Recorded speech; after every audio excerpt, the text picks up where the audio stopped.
Okay, so آج ہم بات کریں گے 4 things you need to do in the month of Ramadan. Let's start with the first one. Okay, so آج کی جو پہلی ایڈوائس آپ کے لیے ہے وہ یہ ہے کہ ساری نمازیں ویسے تو ہمیں چاہیے کہ ہم مسجد میں پڑھیں، یہ اسپیشلی میرے پیارے بھائیوں کے لیے، لیکن اسپیشلی جو عشاء اور فجر کی نماز ہے اس کا خوب اہتمام کرنا چاہیے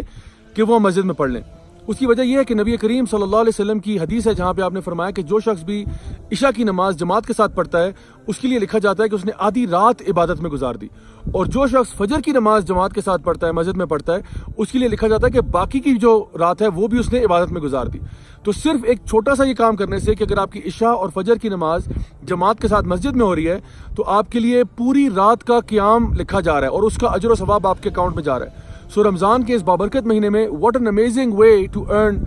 rewards from اللہ سبحانہ وتعالی۔ آئیڈیا نمبر 2 یہ ہے کہ آپ اس بابرکت مہینے میں زیادہ سے زیادہ چیریٹی کریں۔ نبی کریم صلی اللہ علیہ وسلم کے بارے میں آتا ہے کہ وہ اس مہینے میں سب سے زیادہ چیریٹی کرتے، ویسے تو سارا سال ہی کرتے لیکن اس مہینے میں ایک تیز ہوا کی طرح ہو جاتے کہ جہاں ان کو اپرچونٹی ملتی ضرور خرچ کرتے۔ سو میں آپ کو ایک ٹپ دینا چاہتا ہوں، وہ یہ کہ میک شیور کہ آپ ڈیلی بیسس پہ کچھ نہ کچھ چیریٹی ضرور کریں۔ For example one great way of doing that is کہ اگر آپ اپنی قریبی مسجد کے ساتھ ایک ڈیل یہ کر لیں کہ آپ ان کو ایون 100 روپے کی افطاری یا 200 روپے کی افطاری بھی بھجوا دیں، کچھ سموسے بھجوا دیے، پکوڑے بھجوا دیے، کھجوریں، پھل وغیرہ کچھ بھی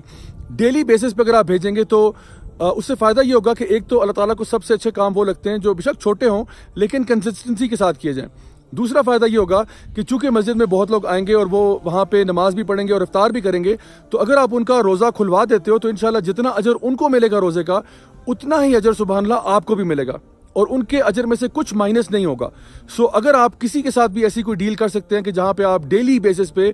100 200 300 500 1000 وٹ ایور جو بھی آپ کے لیے آسان ہے اگر آپ خرچ کر پائیں گے تو انشاءاللہ یہ آپ کے لیے بہت بڑا صدقہ جاریہ ہوگا۔ اور ویسے بھی اس مہینے میں جو بھی نیک اعمال کیے جاتے ہیں ان کا جو اجر ہے وہ ملٹیپلائی ہو جاتا ہے۔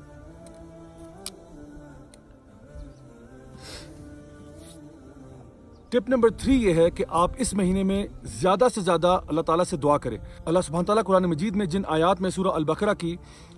روزے کا ذکر کرتے ہیں وہاں پہ اللہ سبحانہ تعالیٰ ان آیات کے بیچ میں ایک ایسی آیت ہے جہاں پہ اللہ تعالیٰ دعا کا ذکر کرتے ہیں، جہاں پہ آپ نے فرمایا کہ فَإِذَا سَأَلَكَ عِبَادِي أَنِّي فَإِنِّي قَرِيبٌ اجیب دعوت الداعِ اذا دعان فلیستجیبوا لی ولیؤمنوا بی۔ اللہ تعالیٰ فرماتے ہیں کہ جب میرے بندے آپ سے میرے بارے میں پوچھیں تو ان کو کہہ دیجئے کہ میں ان کے بہت قریب ہوں، میں ان کی دعاؤں کو سنتا ہوں جب بھی یہ مجھے پکارتے ہیں۔ سو ان کو چاہیے کہ وہ میری بھی سنا کریں اور مجھ پر ایمان لایا کریں۔ تو رمضان کا مہینہ جو ہے اس میں خوب دعائیں مانگیں۔ تو ایک ایڈوائس آپ کو یہ ہے کہ آپ رمضان کا مہینہ شروع ہونے سے پہلے اپنی ایک دعا کی لسٹ بنا لیں کہ انشاءاللہ اس رمضان میں نے ان لوگوں کے لیے دعا کرنی ہے، کیونکہ یہ جو افطاری کا وقت ہوتا ہے یہ دعاؤں کی قبولیت کا وقت ہوتا ہے۔ سو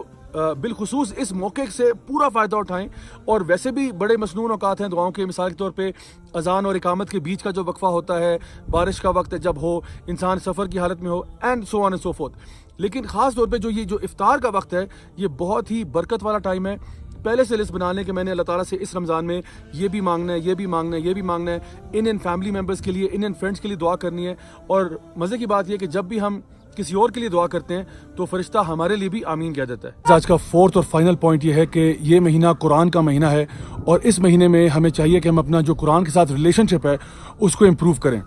قرآن کو پڑھنا تلاوت کے ساتھ بہت ضروری ہے۔ اللہ تعالیٰ فرماتے ہیں وَرَتِّلِ الْقُرْآنَ تَرْتِیلًا، قرآن کو آرام آرام سے ٹھہر ٹھہر کر پڑھنا چاہیے۔ لیکن ایک اس سے بھی زیادہ ضروری چیز یہ ہے کہ قرآن کو سمجھ کر پڑھا جائے، کیونکہ اللہ سبحانہ تعالیٰ فرماتے ہیں افلا یتدبرون القرآن، کیا آپ قرآن پر غور نہیں کرتے یا کہ آپ کے دلوں پر تالے لگ چکے ہیں؟ ابن القیم رحمہ اللہ فرماتے ہیں کہ قرآن کی ایک آیت کو بھی اگر سمجھ کر پڑھا جائے تو اس کا اجر جو ہے وہ پورے قرآن کو پڑھنے سے زیادہ ہے اگر وہ بغیر سمجھے پڑھا جائے۔ یعنی آپ کو پتہ ہے کہ قرآن میں صرف تلاوت کرنا الف لام میم، آپ کو اس کا مطلب سمجھ میں نہیں آ رہا لیکن اس کی تلاوت کا بھی اجر ہے، ہر حرف پہ آپ کو 10 نیکیاں مل رہی ہیں۔ تو آپ خود کیلکولیٹ کر سکتے ہیں کہ پورا قرآن پڑھنے پہ کتنی نیکیاں آپ کو مل رہی ہوں گی۔ لیکن ابن القیم رحمہ اللہ فرما رہے ہیں کہ قرآن کی ایک آیت کو بھی اگر آپ سمجھ کر غور و فکر کے ساتھ تدبر کے ساتھ پڑھ لو، اس نیت اور انٹینشن کے ساتھ کہ میں نے اس کو اپلائی کرنا ہے، میں نے اس پہ عمل کرنا ہے، یہ گویا پورے قرآن کو پڑھنے سے زیادہ اجر والی چیز ہے جو بغیر سمجھے پڑھا جا رہا ہے۔ تو انشاءاللہ نیت بنا لیں اپنے دماغ میں کہ میں چلو ایک جز یعنی ایک پارہ یا کچھ پورشنز یا کچھ صورتیں انشاءاللہ اس مہینے میں سمجھ کر پڑھوں گا، غور و فکر کے ساتھ پڑھوں گا، اور انشاءاللہ ان کو اپنی لائف میں اڈاپٹ کرواؤں گا۔ Until next time, this is me, Raja Zaul Haq, signing off. Wassalamu alaikum wa rahmatullahi wa barakatuh.